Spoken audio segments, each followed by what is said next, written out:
ఓ పక్క Kolkata junior doctor అత్యాచారం ఘటన దేశాన్ని ఊపేస్తుంటే మరో దారుణమైన హత్య మళ్లీ బెంగాల్లోనే జరిగింది. మగాళ్లు మృగాళ్లలా ఎందుకు మారుతున్నారో అర్థం కాని పరిస్థితి. ఈసారి ఓ యువతి దారుణ హత్య అటవీ ప్రాంతంలోని గిరిజన గూడెంలో జరిగింది. బెంగాల్లోని పుర్బా బర్ధమాన్ అనే జిల్లాలో జరిగింది ఈ ఘటన. రాత్రి 11 గంటలకు ఎమర్జెన్సీ కాల్ సెంటర్కు ఓ కాల్ వచ్చింది. గిరిజన ప్రాంతమైన నాదూరు గ్రామంలో ఓ యువతిని దారుణంగా హత్య చేశారని సమాచారం పోలీసులకు అందింది. దీంతో జిల్లా ఎస్పీ 2 పోలీస్ స్టేషన్లను అలర్ట్ చేశారు. శక్తిగర్, బర్ధమాన్ పోలీస్ స్టేషన్ల నుంచి పోలీసులు బయలుదేరారు. రాత్రి సమయం, పైగా వర్షం పడుతోంది. అయినా పోలీసులు వేగంగా చేరుకున్నారు. అటవీ ప్రాంతంలోని ఓ రోడ్డు పక్కన ఉన్న పొలాల్లో జనం గుమిగూడారు. పోలీసులు క్రైమ్ సీన్కి చేరుకునే సమయానికి యువతిని దారుణంగా ఎవరో హత్య చేసి పడేశారు. రోడ్డు పక్కన ఉన్న పంట పొలాల్లో యువతి మృతదేహం ఉంది. గొంతు మొత్తం కోసేశారు. తలా మొండెం దాదాపుగా వేరైపోయింది. బట్టలేమో చిరిగిపోయి ఉన్నాయి. యువతి హత్య చూసి పోలీసులే షాక్ అయిపోయారు. తల మొత్తం రక్తంతో నిండి ఉంది. పోలీసులు మృతదేహాన్ని పోస్ట్ మార్టం చేయించారు. అయితే అసలు ఏం జరిగిందనేది పోలీసులు విచారణ చేస్తున్నారు. హత్యకు గురైన యువతి పేరు ప్రియాంక హన్సద. ఈమె తండ్రి సుకంత. ఇతను టైలర్ షాప్ నడుపుకుంటూ కుటుంబాన్ని పోషించుకుంటున్నాడు. ప్రియాంక ఉద్యోగం చేసి తండ్రికి ఆసరాగా ఉండాలని తప్పించేది. స్థానికంగా ఎలాంటి ఉద్యోగాలు దొరక్కపోవడంతో స్నేహితుల సాయంతో బెంగళూరు వెళ్ళింది. అక్కడ ఓ పెద్ద షాపింగ్ మాల్లో సేల్స్ గర్ల్గా పనిచేస్తోంది. అంతేకాదు తమ జిల్లా కేంద్రంలోని బర్ధమాన్ యూనివర్సిటీలో ఎంఏ ఫిలాసఫీ కూడా చదువుతోంది ప్రియాంక. ఆమెకు జీవితం మీద ఎన్నో ఆశలున్నాయి. గిరిజన మహిళ కావడంతో ఎలాగైనా కష్టపడి ప్రభుత్వ ఉద్యోగం సంపాదించాలని తప్పించేది. తండ్రి కష్టం చూడలేక సుదూర ప్రాంతమైన బెంగళూరు వెళ్లి జాబ్ చేస్తోంది. నెలకు 15,000 రూపాయలు సంపాదించేది. తండ్రికి కనీసం 8,000 నుంచి 10,000 పంపించేది. మరి అక్కడే ఉంటే బాగుండేదేమో. కానీ విధి రాత ఆమె జీవితాన్నే మార్చేసింది. ఆగస్టు 12న బెంగళూరు నుంచి స్వగ్రామం వచ్చింది ప్రియాంక. తన తల్లిదండ్రులతో సంతోషంగా గడిపింది. వారుండేది చిన్న గుడిసెలో. అందుకే జీవితంలో ఎదగాలనే కసి ఆమెకు బలంగా ఉంది. అయితే ఆగస్టు 14న సాయంత్రం పూట 6:30 గంటలకు చినుకులు పడుతూ ఉన్నాయి. కరెంటు లేదు. తల్లి వంట చేస్తోంది. తండ్రేమో బయట కుర్చీలో కూర్చొనున్నాడు. వారి ఇంటి పక్కన మరే ఇళ్ళు లేవు. అప్పుడే ప్రియాంకకు ఓ ఫోన్ కాల్ వచ్చింది. కాల్ లిఫ్ట్ చేసిన ప్రియాంక మాట్లాడుతూ బయటకెళ్ళింది. మరోవైపు వర్షం పెరిగేలా ఉంది, బయటకెళ్ళొద్దని చెప్పాడు తండ్రి. తాను వెళ్ళడం లేదని చెబుతూనే ఫోన్లో మాట్లాడుకుంటూ వెళ్ళింది ప్రియాంక.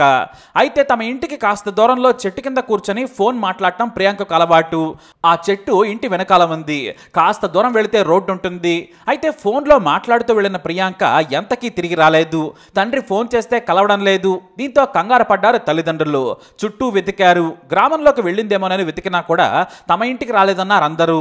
ఆమె స్నేహితురాళ్లకు ఫోన్ చేసినా కూడా తమ దగ్గరకు కూడా రాలేదన్నారు. చివరకు తల్లిదండ్రులు ఏదైనా పాము కానీ విషపురుగు కానీ కాటేసిందేమోనని కంగారు పడి పంట పొలాలు మొత్తం వెతకడం మొదలుపెట్టారు. చివరకు రోడ్డు పక్కన దారుణంగా హత్యకు గురై కనిపించింది ప్రియాంక. మొదట తల్లి తన కూతురును చూసి గట్టిగా కేకలు వేసి రోధించింది. ఆ కేకలు విని మరో పక్క వెతుకుతున్న ప్రియాంక తండ్రి వేగంగా వచ్చి కూతురుని నిర్జీవంగా చూసి బోరున విలపించాడు. మొత్తం గొంతు కోసేశారు. గట్టిగా కేకలు వేయడంతో ఒక్కొక్కరుగా రాత్రి సమయంలో గుమిగూడారు. అయితే తెల్లవారేసరికి ఈ హత్య దావాణంలా వ్యాపించింది. రేప్ చేసి మరో మహిళను దారుణంగా చంపేశారని అన్ని పార్టీల నాయకులు ధర్నాలు, ఆందోళనలు చేపట్టారు. పోలీస్ స్టేషన్ను చుట్టుముట్టేశారు. జిల్లా మొత్తం గిరిజన సంఘాలు బంద్ను ప్రకటించాయి. మరోవైపు పోలీసులు వేగంగా విచారణ మొదలుపెట్టారు. కోల్కతా డాక్టర్ కేసు మరొక ముందే మరో యువతిని రేప్ చేసి హత్య చేశారనే వార్తతో మమతా సర్కారు ఉక్కిరిబిక్కిరైపోయింది. అయితే పోస్ట్ మార్టం నివేదిక అందింది. అది రాగానే జిల్లా ఎస్పీ అమన్దీప్ సింగ్ మీడియా సమావేశం ఏర్పాటు చేశారు. ప్రియాంక కేసుపై ప్రజలను రెచ్చగొట్టొద్దు, పోస్ట్ మార్టం రిపోర్ట్ అందింది. యువతిపై అత్యాచారం జరగలేదు, కానీ పెనుగులాట జరిగినట్లు క్రైమ్ సీన్ లో గుర్తించారు. అంతేకాదు నిందితుడిని గుర్తించాం, అతను పరారీలో ఉన్నాడు. 24 గంటల్లో అతన్ని అరెస్టు చేసి కోర్టులో ప్రవేశపెడతామన్నారు. ఇది అత్యాచారం కేసు కాదు, హత్య కేసు. అయినా కూడా మాకు బాధగానే ఉంది. హంతకుడు కూడా మృతురాలికి తెలుసు. చివరి కాల్ అతని నుంచే వచ్చింది. మేము అతన్ని అరెస్టు చేసి విచారణ చేయగానే పూర్తి వివరాలు వెల్లడిస్తామని చెప్పారు ఎస్పీ. 9 మందితో ప్రత్యేక విచారణ కమిటీ వేగంగా హంతకుడిని పట్టుకునేందుకు ప్రయత్నిస్తోంది.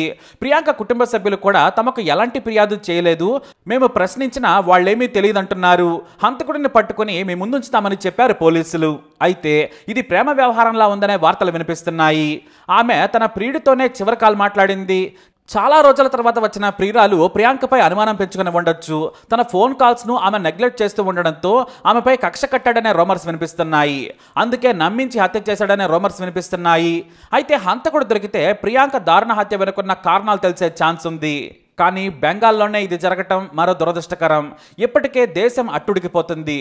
డాక్టర్ కేసు దేశాన్నే షేక్ చేసింది. ఇప్పుడు మళ్ళీ ఆడపిల్లపై దారుణ ఘటన జరిగింది. మరి ఇలాంటి మూర్ఖులకి ఎలాంటి శిక్ష పడాలి? మీ అభిప్రాయాన్ని కమెంట్ ద్వారా తెలియజేయండి. ఈ వీడియో అప్డేట్స్ కోసం మా ఛానల్ ఫాలో అవ్వండి.